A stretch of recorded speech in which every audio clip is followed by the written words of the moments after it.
What is the value of my life? Am I being successful? Have I achieved what I could? Am I living life to its fullest? Those are questions we all ask ourselves a lot of times. And the world sets up ways that we can judge that. How much money is in my bank account?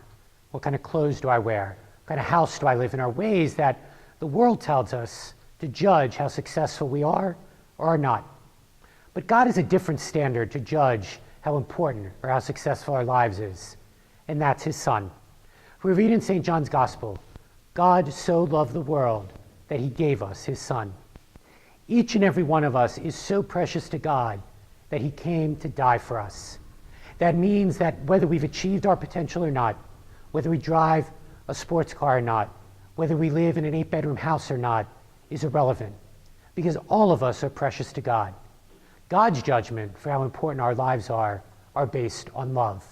And it should be that immeasurable love that God has for us, that is proven to us in his Son Jesus, that gives meaning and worth to our lives as well.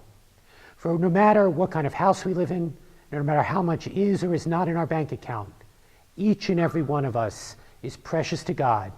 Each and every one of us is something special. That's something we often forget. But when we realize how precious we are to God, then all of us can live up to our potential. Our potential not in the eyes of the world, but our potential in the eyes of God. We can become the gifted person that God created us to be. My friends, the next time we wonder how successful we're being, how we wonder if our life is worth living, we wonder, is it all worth it? Let us not judge by the things of the world, but let us judge by the things of God.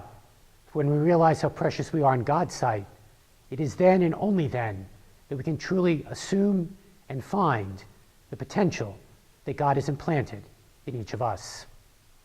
Not a homily, but just something to think about.